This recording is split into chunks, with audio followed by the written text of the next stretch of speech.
होलिया में गेहुआ के अरिया पर चादर बिछैली के छौरी। सिंह जी से मिली के यादव जी से रंग डलवैली के छौरी।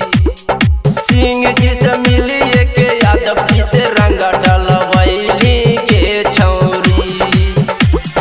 फोन करके होलिया में लभर के तहु बोलवैली के छौरी। फोन करके होलिया में लभर के तहु बोलवैली के छौरी। साहू जी से मिली के यादव जी से रंग डलवैली के छौरी।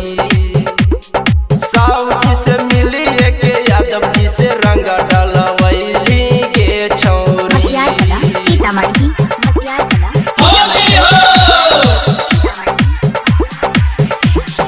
होलिया में ऐसन काहे करो हकी खेल गे। चोलिया पकड़िए के नीचे से बोठेल गे। होलिया में ऐसन काहे करो हकी खेल गे। चोलिया पकड़िए के नीचे से बोठेल गे। भोरे भोरे रहरी के खेतवा में तहु बोलवैली के छौरी। भोरे भोरे रहरी के खेतवा में तहु बोलवैली के छौरी। लाला जी से मिली के यादव जी से रंग लगवैली के छौरी।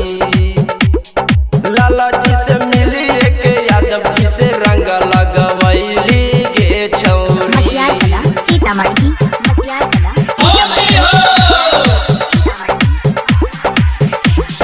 राइटर कौशलवा के मानी ले कहनमा। जेमी ससुरार नहीं पूछा तो सजनमा। जादू प्रदीप के मानी ले कहनमा। जेमी ससुरार नहीं पूछा तो पहुनमा। गोरे गोरे गलवा में लाल पियर रंग लगवैली के छौरी। गोरे गोरे गलवा में लाल पियर रंग लगवैली के छौरी। चौधरी जी से मिली के यादव जी से रंग डलवैली के छौरी। चौधरी जी से मिली के यादव जी से रंग